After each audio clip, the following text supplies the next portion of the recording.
Herkese merhabalar sevgili dostlarım. Yeni bir piyasa değerlendirme videosuyla karşınızdayım. Her zaman olduğu gibi piyasaları konuşmaya, değerlendirmeye devam ediyoruz.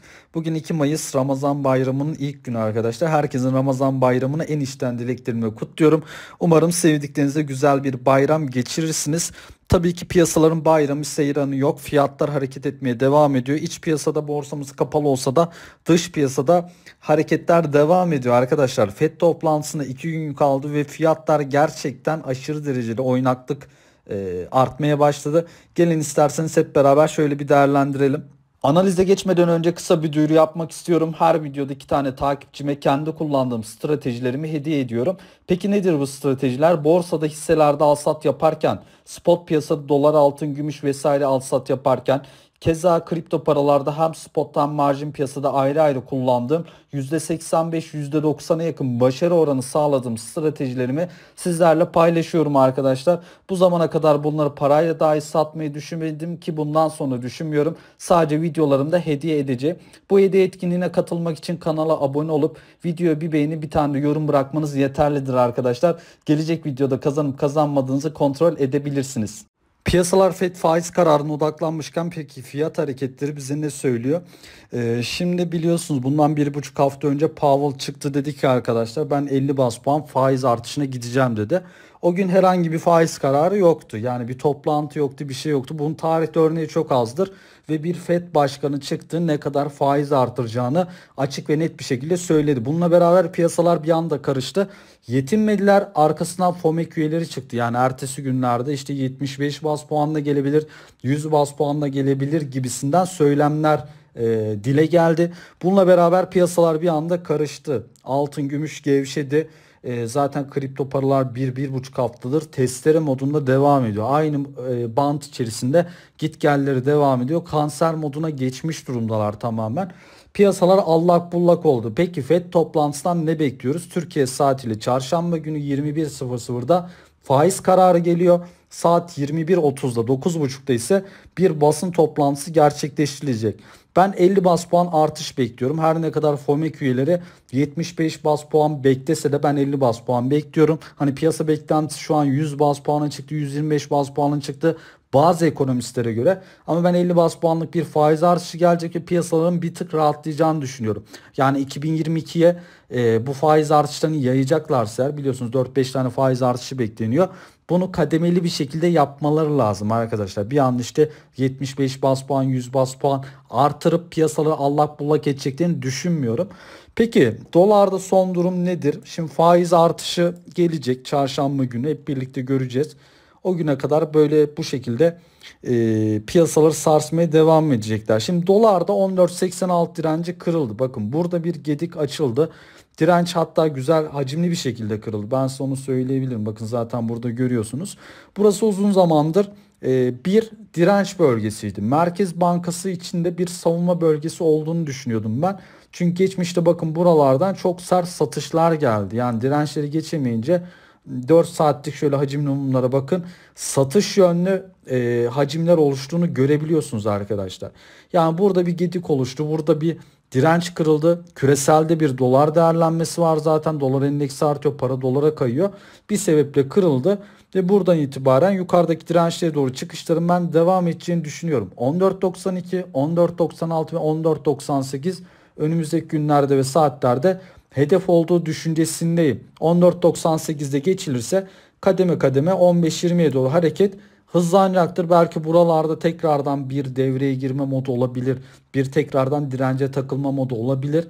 Ama geçildiği anda da 15.75'ler hedef haline gelecektir. Yani Mayıs ayı dolar için birazcık ateşli geçeceğini söyleyebilirim. Peki müdahale gelir mi? Bir geri çekilme olur mu?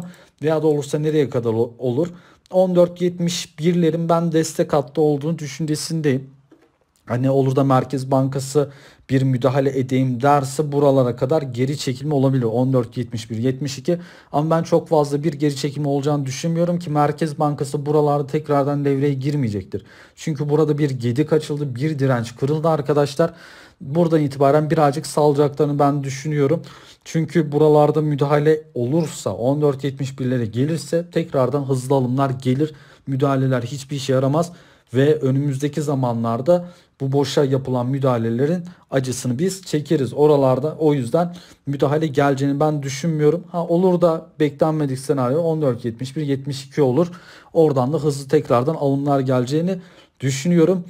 Maalesef dolarda yukarı yönlü trend başladı ve hareketin devamı bekleniyor arkadaşlar. Şimdi günlükte göstergeler bize ne söylüyor? Bakın MACD günlüğü ben çok önemsiyorum. Günlük çok önemlidir. Günlük grafikler çok fazla yanıltmaz. Genel trend hakkında bize güzel bilgiler verir. O yüzden günlük grafiği önemsiyorum ben arkadaşlar. MACD tarafı bakın al sinyali verdi uzun zamanda. 24 Mart'tan itibaren histogram çizgileri aşağı yönlü kesmişti ve sat sinyali devam ediyordu. Geçen hafta Cuma kapanışıyla ufak bir al verdi ve şu anda güçlenerek devam ediyor. Yani yükselişi destekliyor. RSI tarafı bakın 70 üzerini zorluyor. 69-80'lerde şu an. 70 üzeri aşırı alım bölgesi. Yani trendin bize güçlü olduğunu gösteriyor. Yani burası da yükselişi destekliyor. Göstergeler stokastik RSI zaten al sinyali devam ediyor. Yani dolar TL'de ufak ufak yukarı alımlar devam edecek. Yani 14.71'ler artık ana destek hattımız diyebiliriz. 14.92, 14.96, 98 hedef.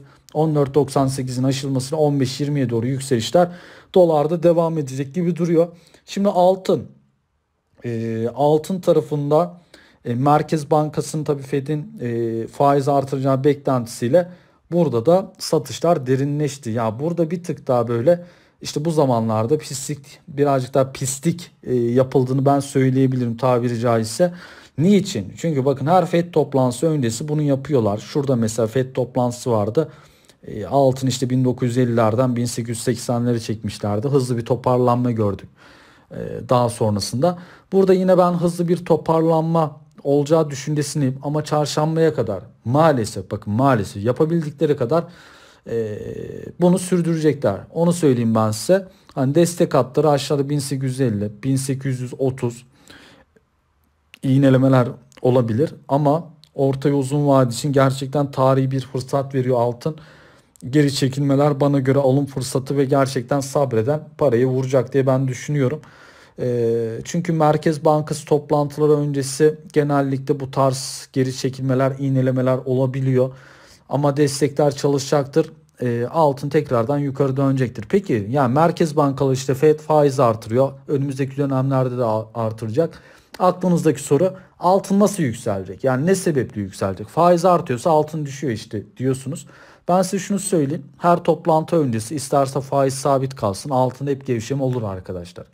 Altında hep gevşeme olur.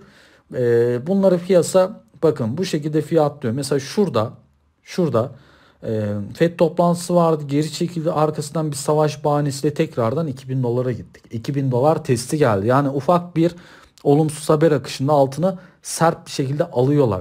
Bu haber akışları önümüzdeki dönemlerde gelmeye devam edecektir. Savaş olmaz başka bir şeyin haberi olur. Ama bunlar devam edecektir. Niye? Çünkü en büyük altın yatırımcısı arkadaşlar merkez bankalarıdır. Peki hangi merkez bankalarında en çok altın var? ABD ilk sırada, Almanya ikinci sırada, üçüncü sırada IMF, İtalya. Gördüğünüz gibi ardından Fransa geliyor vesaire. Yani ABD işte Avrupa ülkelerine vesaire yoğunlaşmış durumda. En büyük altın yatırımcıları bu merkez bankaları. Bunlar her ay spot altın alımlarını devam ettiriyorlar. Peki niye alıyorlar? Zarar etmek için mi? Hayır tabii de kar etmek için, kendilerinin güveni almak için.